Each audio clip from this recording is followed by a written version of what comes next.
this is a first for Words Aloud, an on-stage interview.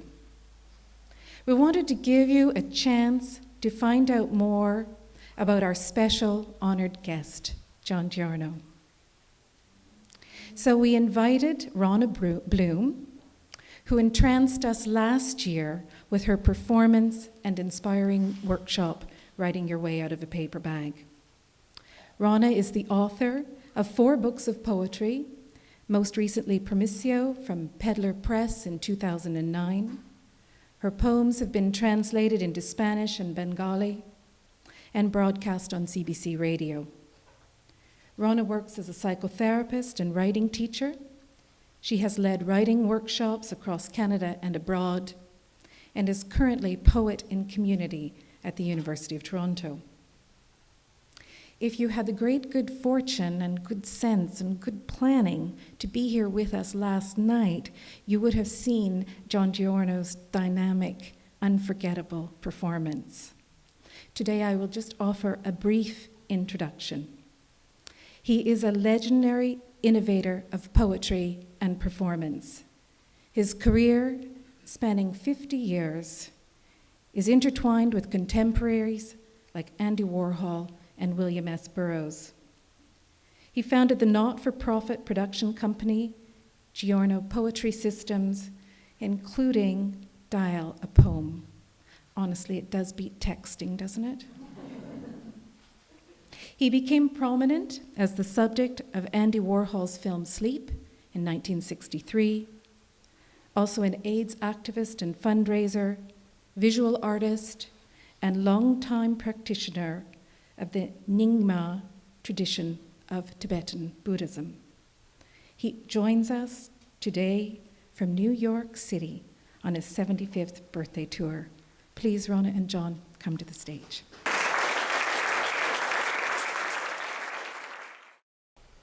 Hi, John. Hi. Hi. Yes. This is another first for me, my first time interviewing anyone. And to be interviewing John Giorno is really quite thrilling, actually, for me. So thank you. Thank you for agreeing. Thank you. And welcome.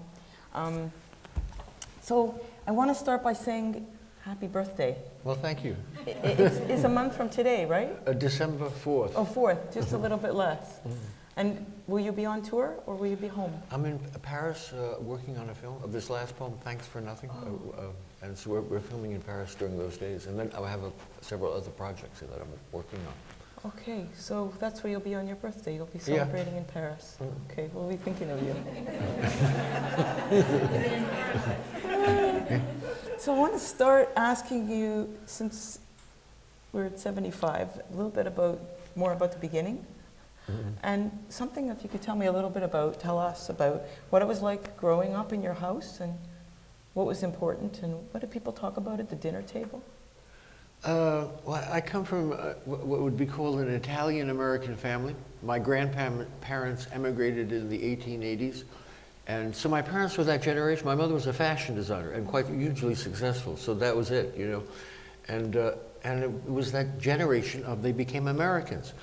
So I'm a poet since I'm 14 years old. You know, in school, one had that feeling that I liked doing it. And so when I began growing up, when you're supposed to, what do you want to do when you grow up? I said I wanted to be a poet. And my parents said, great. I mean, they were well educated, but they weren't avant-garde in any sense. They were just a bourgeois, well-to-do bourgeois. And so when I went to college and all that, you get an allowance. After college, I had an allowance at college, and afterwards, my mother continued to give it to me because if you want to be a poet, I will help you. And it was the concept, the mistaken concept of that generation that every son could become president. You know, that immigrant thing. But I was blessed. So the early years, they helped me out, and that was support. A great blessing. So that was very unusual because I came from an ordinary family. And what happened at 14 that said, I'm a poet? What did you encounter? Well, what happened was I had really great teachers in high school. This was one of the first ones. And this is 1949 or 50, which is medieval times. I mean. And even there in a public high school, we studied poetry. And then one day the teacher said, go home, and homework is writing a poem. And we all did, the class, and we were given 5 days or something, and then I handed my poem in, and she, 5 days later, she said, well, I like 3 of them best. And she read it, and mine was the 3rd down. I mean, not the, But the point was, when I was doing it, that thing that you get a bright feeling in your heart, it's that thing that you get sort of a blissful feeling. And if you don't follow that, I didn't know what I was doing, but any of us, if you don't follow that feeling, you're in trouble, or you haven't, you don't go in the direction of your propensities and your talent. And so from then on, what is that? 60 years later, or 60, here I am. You had it. It opened there at 14. Was there a poem that actually you came into contact with that actually also did that for you initially, in those early years? I'm not sure. No? I think it was just more the writing of it. More writing of it, and I was thinking the other day, when it was before that, like 13 or 12, this is very early. I mean, nowadays everybody learns things early because of the internet and TV, and just life is so full of information. But when I heard the word onomatopoeia described, that really fascinated me. At that moment, I was like that. Because I have this memory, I just remember that. It's sort of like that, following all of those things from then on. Right. So I'm going to leap the next generation up with the 50s, 40s and 50s. In the 60s, you talk about meeting and working with Andy Warhol, being close with him, lovers with him. Yes. Intense connection. And Buddhism and drugs, all in the same generation, pretty much? Same decade? So. Buddhism came sort of a little bit middle to the end, but the 60s started quite. I had the good fortune of being in New York and meeting a number of artists in 1960, 61, and 62. And I met Andy in 62, and nobody was famous. Andy only had his first one-man show in November of 62. And they were the 7 pop artists, plus Jasper Johns and Bob Rauschenberg. They were just poor artists living there. And they were the ones that became my friends for no good reason. It was really, and one didn't quite realize that they were even great. They were just, one was just fascinated. And they were the real influences on me in those years from 62 to 65. What was Well, the thing is, I saw them on a daily basis. Yeah. You saw what they did. An idea came into Andy's head, any of them, and they did it. You'd come in 4 days later, and it would be there. And then it would be one that didn't work so well, so they'd throw it away. I mean, they would follow that idea. And so it was the energy and the openness of their mind that on a daily, and then every night there was an opening in those years, or either the first shows of all these various artists. And so they were the great influence. At the same time, this is New York City, I also knew Allen Ginsberg well. I'd met him in 58, and I knew Frank O'Hara and John Ashbery, and Frank maybe in 61 or 2. And they were only interested, like Allen Ginsberg was this great poet, but he was only interested in you if you were a gay boy who wrote like him. You know those way Allen writes his poems? But I didn't write like him, and he couldn't care less, and was almost discouraging him because he didn't like my poem. And Frank O'Hara and John Ashbery, they only were interested in you if you wrote like them, like what's called the New York School of Poetry. And if you didn't, they could even be ruthlessly cruel. And so these were the poets. And they were. So my point is, the poets were no help. But it was the artists who, you just saw, I mean, in amongst themselves, they probably fought. But for me, they were a great inspiration, and is why I did many things. Like when an idea came into mind, I did that thing of doing it and pursuing it, etc. Yes. So you were set in motion. It sounds like a title of a poem, though. The poets were no help.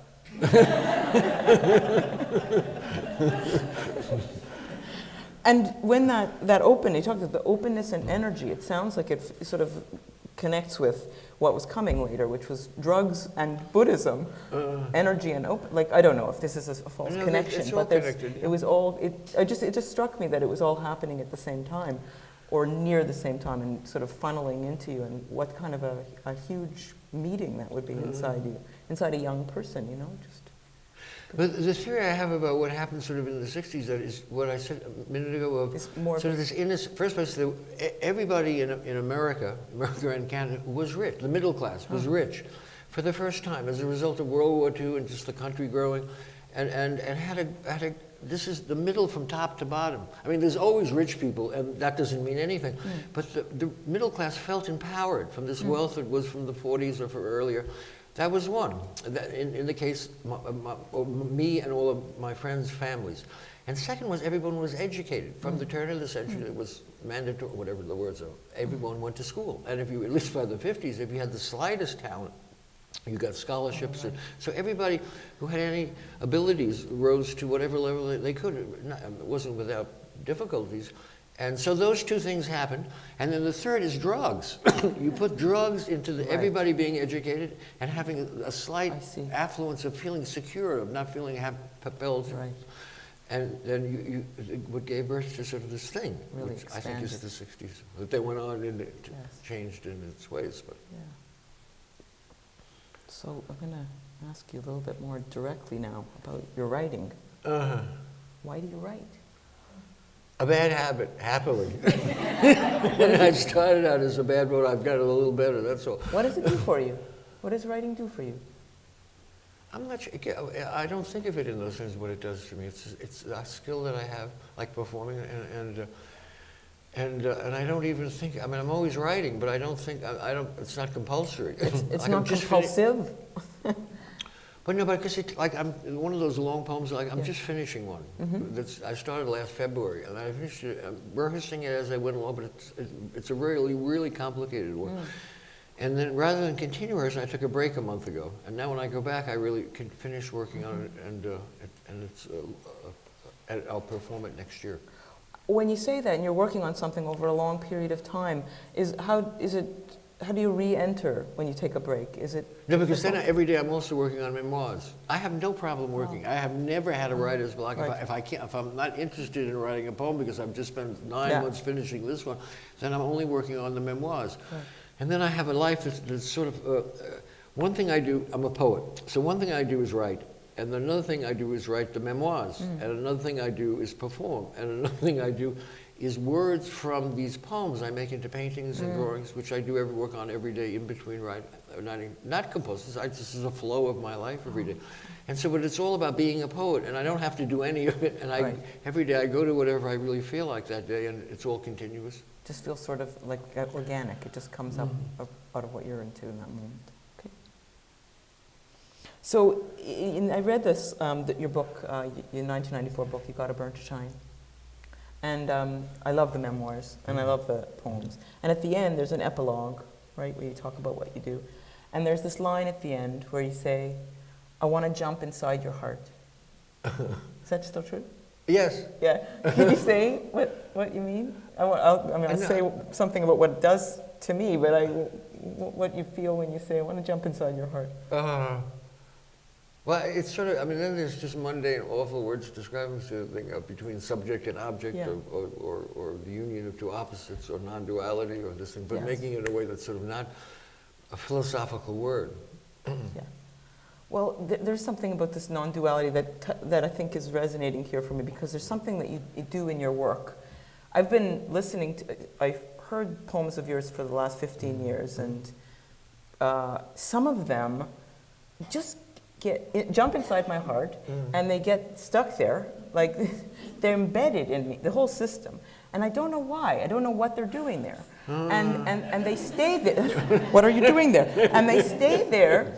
And they come back like, I said to somebody last night after you read it, he didn't read this poem here tonight, I don't think, and the line, none of us here got enlightened, not that I know of anyway, right, is a line of yours. You didn't read that last night, did you? You didn't perform that? No. So where did that come from, right? That's been there for 10 years. Oh, no, that's from the 1970s. So, but I'm interested in maybe this, I kept struggling with, I should be answering this question, but I'm asking you I have a something theory about that, or this a feeling about that. power, because there's a lot of things happening in the poem. So tell me something and we can talk about my it. theory about poems or poetry is that there's no such thing, for an idea, that there's no such thing as a great poem. What a poem is when it works, that's what you would call a great poem, is that it's a mirror that you hold up to the audience as a reader or as a performer. And as a performer, you can really feel it.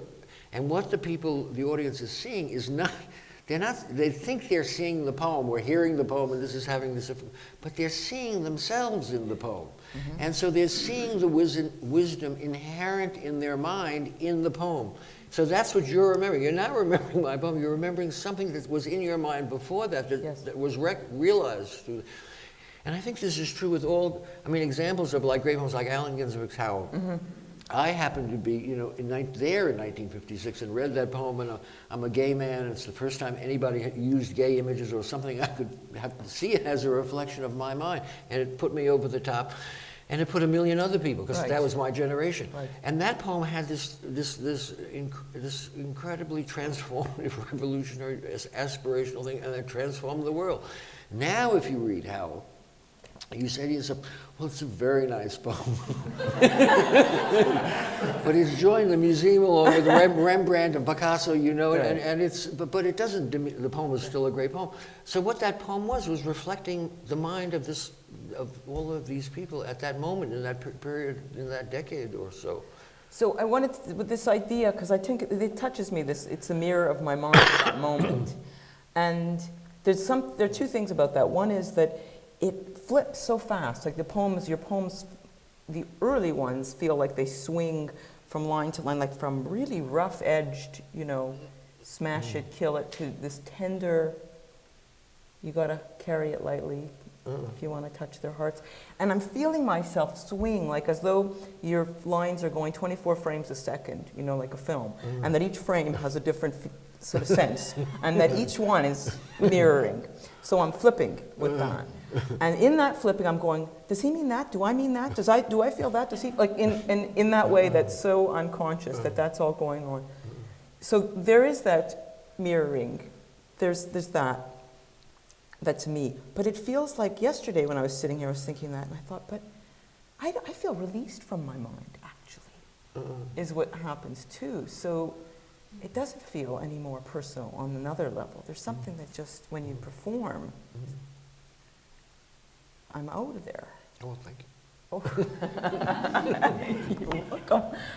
Maybe that's the transmission of something you're doing. Well, no, but I think it's just seeing your mind, and I think this goes back into history. Great poems in the 19th century, like Yeats, Second Coming. We studied them in school. But at the time, they were transformative poems, or Eliot's Wasteland. These great poems. So that's what they do. Yeah.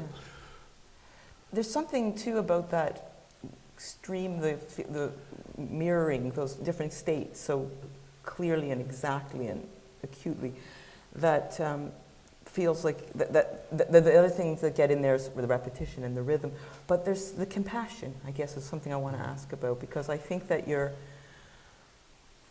willingness to love the stink, like we laugh our heads off with you. Because we're like, oh, thank God, we get to love the stink, But so there's something there about compassion. And I wonder if you could say something about that in your poems, in your life, because I know you've talked a lot about. Well, I'm a Buddhist, a Tibetan Buddhist in the Nyingma tradition of Tibetan Buddhism, and I've been meditating for 50 years, almost 50 years, formally. And so what one always tried to do in my poems in the 60s was see the poem with the found images, was making it a reflection of the mind. The way the mind has these different things that go through each other, skeins of thoughts. And that just became more easier to do, or I did it more from then to now, probably through Buddhist meditation, I don't know how it works. One of the things you're all meditators, that when you meditate, you watch your thoughts arise and you don't follow them.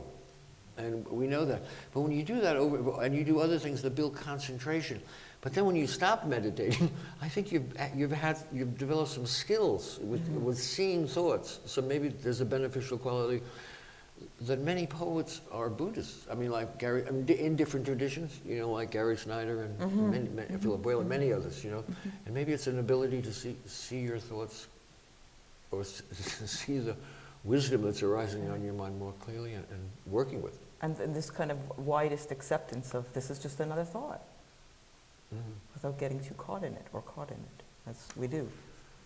Yeah. And of course, the other next step is that everyone should really do something with their mind. You don't have to be a Buddhist, you don't have to do anything, but if you do nothing, is not the best solution, because the point of being a meditator is is training your mind. I mean, so that you have some ability to see the nature of it. And in any tradition, you can do that. But if you don't do something, then I think you're at a real disadvantage. I'm going to look at my notes here. You're an activist. People say that about you. Do you say that about yourself? No. I didn't think so. I mean, but what? How do you hear that word, or what do you? It's I was just for what you do. a period in sort of the 60s as a result of the anti-Vietnam War through whatever, not for very long, through the early to the middle 70s. Yeah. I mean, when I think of that and word, then I stopped completely. Yeah. Absolutely never. I mean, AIDS was not about any kind of political activism. That was another. The AIDS, my AIDS treatment was later. But what happened? It's something happening now again, is that one was, started working with the anti-Vietnam War, and so when Dial-A-Poem in '68 didn't have any much of it on, and then in 1970, Dial-A-Poem, the Museum of Modern Art, I put a lot of political, like Abby Hoffman and Bernadine Dawn and Kathleen Cleaver and Bobby Seale, along with all the other poets. And so it became really, so this funny story, because the Museum of Modern Art in June is going to put on Dial-A-Poem again. This year? The next with year? new technology. We used to have all these this ancient equipment, and now you can do it sort of effortlessly. Wow. Wow. And so we were going over the thing, and like what happened is I put down, like for instance, Diane de Prima's Revolutionary Letters. There were 34 Revolutionary Letters, which were poems, great poems. And I loved them, along with Allen Ginsberg and William Burroughs. And one day, and Bernadine Dawn I knew very slightly, the weather people. And one day, the weather people blew up the IBM building. It was one of these catastrophic things on Fifth Avenue. And that day, I had on Diane de Prima's poem, How to Make a Molotov Cocktail. It was one of those sweet, naive things that she wrote in the early 60s. And they picked up on it, so there was a thing in the New York Times, call David Rockefeller's museum and find out how to blow up the IBM building. And it created a brouhaha. I mean, it was a nightmare, and it went on, and those things never stop. They get worse. And the following week, in Time magazine, on page 6, where they have sort of the thing of the week, there's a photograph about this big of a policeman in Philadelphia who's dead, was shot for some reason, and he has the telephone like this. And the words on his, what would that be, on his left is call a radical, call a Dial-A-Poem radical, as if you call the museum, you'd get shot, or it doesn't say. But so it just got worse and worse, and it went on and on. And so that's that story. And then what happened during this time, Abby Hoffman came to me, because I knew how to do these technical things, like with tapes, and he said to me, John, I have a great idea. To do a radio station called WPAX to be broadcast on Radio Hanoi to the troops in South Vietnam. And just the things we do here, like on, Air Canada, the Canadian Public Radio, just these, rock and roll, the troops didn't do, or country western or Janis Joplin. So I said, yes, so we did this thing. I did put together, it was like 14 and a half hours of this thing. But Abby, being this great guy, included everyone in the community. I mean, there were the Vietnam vets and the Chicago conspiracy and the Hispanics and the blacks and the whoever, and the gays and the lesbians and everyone. We'd meet we did the programs in my loft, but they rented a space, a nonprofit space, to have the board meetings. I have these meetings. And then everybody started fighting. The lesbians were at the throats of the gays, and everybody hated the GIs because they were straight. And the blacks, I mean, you went to a meeting, everyone was just screaming at each other. And I was the one who did the work. Me and one or two other people recorded, but I did the editing. And it went on and on, month after month, and it was so depressing. And this is what was the complaint. And then at the end of it, I said, Abby, I've said what I'm going to do. Here are all these programs. We've done it. I'm quitting. And it felt easy. But it was a part of the end of those politics. And that now we find out that the Black Panthers, though, were there. Every single one was an FBI agent. Who was, I mean, this is through the Freedom of Information, and all the other agents, their job was to create chaos, to get people fighting, And when people are fighting, the organization falls apart. That was a strategy we found out. So all that fighting that depressed me, which I thought was just them, was caused by the whoever, whatever, those agents or whatever. And then I stopped. After then that's that. No more politics. Yes, I can understand. I mean, it sort of makes me think of other poems of yours where, you know, sooner or later all your friends become enemies, like this feeling. Well, that's something else. That's something else. So, okay, another story. That's another story. There's sort of sense of betrayal there of people you thought you knew. But it's, all of us have that exact same experience, Yeah. so it's not... Yeah. So the end of the activism, but not the end of active, because and the word activism, what it resonates for me is activating.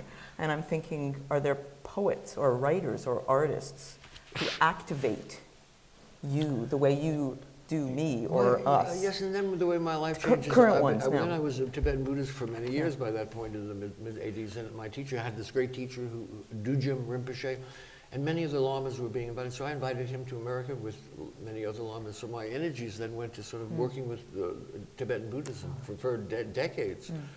And then it shifted to when AIDS hit, and sort of for me it hit around 1980 or 81. People were just dying, and it was so depressing. And it was called the gay men's disease. That's its only name in 81, 82, 81, 82.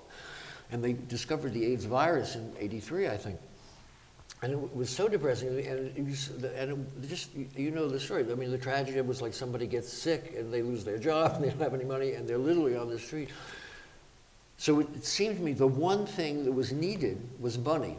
And money meant fundraising. And I had been doing nothing but fundraising since from the 60s, all the lawyers for the political busts, and raising money endlessly for all of those trials, and all of us being busted during the 60s through the middle 70s. And then all the Buddhists endlessly fundraising for the Buddhists. It was very depressing that the only thing that was needed was money, and I was the one that had to raise. And so anyway, I did it. I got the people I worked with, you know, like William and Laurie, to give the royalties from the records that we were doing, and then it was easy. And then I got just so obsessed with that for a decade or two. And so...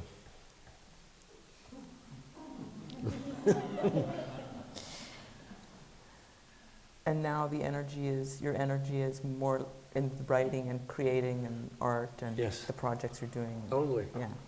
And are there artists, current artists or poets that activate you, that are inspiring to you, that work right now? Any poets that are young poets or young writers or young artists, old artists that are alive that actually do it for you? Many, because I perform all the time. I love poetry, so the countless festivals, young artists. It's hard to name somebody. It's hard to name anybody in particular that's here. I mean, because there's like here, every single poem is so great, and one appreciates each one. I mean, the one unusual thing in my life is I have a lover and a partner whose name is Ugo Rondinone, and he's a sculptor and a painter and an artist, and also he writes a little. I mean, words are part of. And so he's a great influence, a great editor. I have one of these relationships where both of us sort of have great effects on each other. So that's really important. And we've been together for 14 years, so it's been a long, and it gets it's not collaborative, but just sort of the ability to see each other's work and to be ruthlessly unkind and scream when I don't get it. No, because when I'm doing the art, and with the poems, he's very gentle. Or sometimes he just sees where something is weak, or there's a mistake, if you want to call it. So then he's very gentle about the poem. But on the art, I do, because he's usually successful. These paintings, when I make a mistake and I don't get it, then I have a really good art teacher. I get screamed at until I get it, and so that's a plus. I get it. Yes, we want the ruthless. I'd like to see your art, but I guess I have to go somewhere. No, and I just go to the internet, to these galleries, Nicole Klagsburn and Almine Resch in Paris and Brussels. I've had shows there, so it's so easy. I'm going to go look. I want to go, okay. I want to add, there's an old poem, Life's a Killer, where you wrote, when I was 15 years old, I knew everything there was to know, and now that I'm old, it was true. It was really true. What did you know?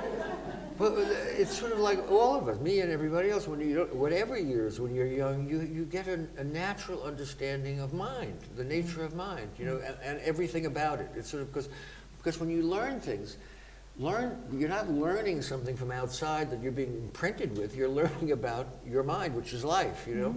So one had all those feelings. I mean, because I had. Even though it was medieval times in this New York City public high school, I had these two great English teachers that introduced me to everything in those 2 years from 13 probably to 15. And so one got the picture of life, you know, and it was true. Is there anything? And I think all of us get that too, you know. It's not as though some more than others. It depends how relaxed your mind is there, or how you're able to be open with your mind. So when you see that, can you see that 15-year-old? Is there anything you would want to say to him now? Well, I used to say to myself, how am I going to get through the rest of my life? You know, how can I get through it? And here I am, 75 years old, and I managed not to self-destruct in the passing of it all. How would you answer him if you were looking at him now and he said, how am I going to do it, John? Well, I did it. You did it. I did it. Right. Strangely. I just did it. Okay, I want to stop for a minute. We have a couple minutes left, but I want to say ask the audience if there's a question or two before we have to stop. But I want to thank you for answering these. And is there anybody who'd like to ask something from the audience? Yeah. When you're working on a poem, you're writing down a poem, are you thinking of it as ending up a performance or existing on the page is enough? No, very much as a performance, and everything else that goes after. But I have a theory about that. It's not rejecting the page or the printed page or anything, because what a poem is, it arises, as a poet, it arises in your mind. More than the sound of the words that have meaning, you know, and then somehow if you see and you write it down by hand and so it goes from your mind to the page. And then the page, at least me, I really work with it. And even though I work on a computer, I print it out because I like to see the words. And so it starts there. And then inside those words has the sound that you've heard, but it's not fully revealed. So when I work daily, like this poem I've been working on, I not perform, but I say the word, not in a very loud voice, but I say the words that I'm working on when I would start in the morning, just to see what I did. And sometimes you get what's wrong. It's a wrong flow because of the word. And I do it over and over again. And then these words pop in to fill the spaces or develop the thoughts. But my intention is always to perform it ultimately, because it seems to me these years that's the venue that connects to an audience, you know. Do you think the person can be a poet without being a performer? Yes, I mean, this is my choice. And nobody has to do anything, and nobody has to perform at all. And the page is itself another venue that's as miraculous as anything else. Thanks. I'm just wondering if any of your creative impulses arise from, I'm sure they do from your meditation, but from a dreamlike state when you're sleeping. Do you ever wake up and have to get to a piece of paper and a pen and just write it all down? No. Because I smoke a lot of grass. And grass actually, apparently they say, you don't dream as much. Or it's not a suppressing thing, you don't. And then on the rare occasions that I don't smoke for a number of days, dreams come back. But it's not my habit. William Burroughs, every night, he had one of these white pieces of paper like that. He wrote down November 6th, 2011. And if he didn't write, the paper would be there, and the next day he'd write. And he was one that woke up and did that kind of thing. But dreams, it's not a source that I know of. This question from the back? Yeah. You mentioned that education at the beginning of the last century brought people kind of rising to the top depending on their talents. But your particular group, Burroughs and Guyson, yourself and others, really were multi-talented. You were writers, poets, artists, and all 3 or 4 or 5 at the same time. Was it all natural talent, or did you inspire one another, or did you compete? Like, if, 3 of them painted and a 3rd one would fourth one would come up, oh, well, I better learn painting too. How did it develop? Not competitive at all. William Bose and Brian Gaxton were my mentors. So I was much younger though. I mean, William 20 some odd years, and Brian too.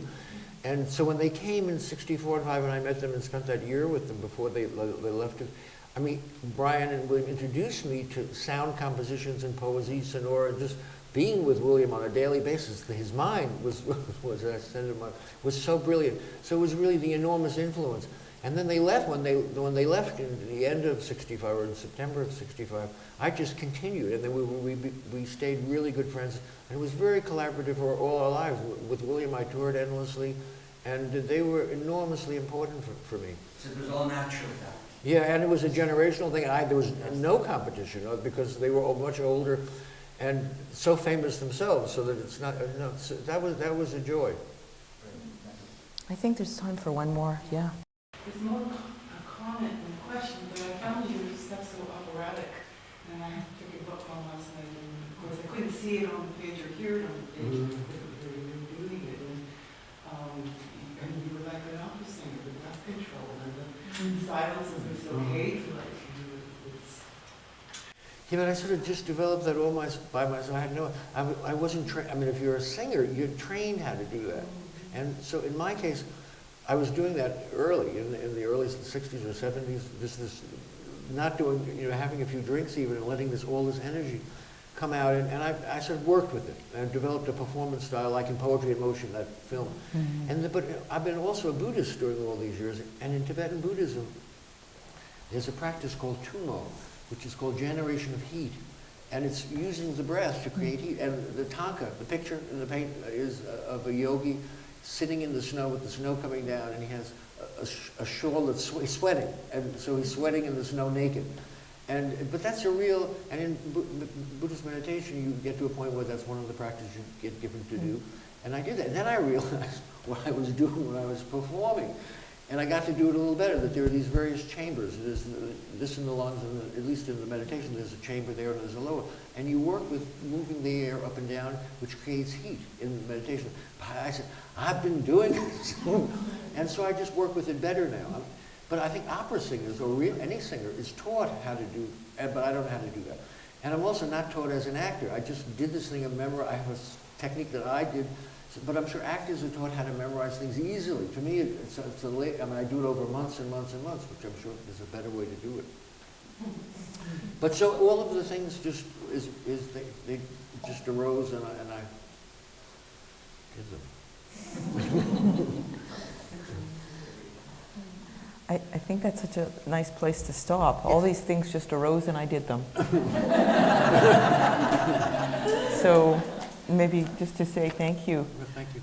You're welcome.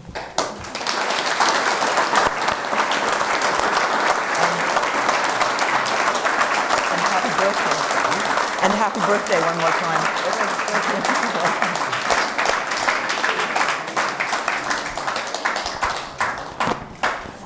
And I'm just going to ask John and Rona to wait there for a moment. We've been teasing you all weekend with a promise of a surprise. And I think there is a surprise making its way to us very soon. Yes.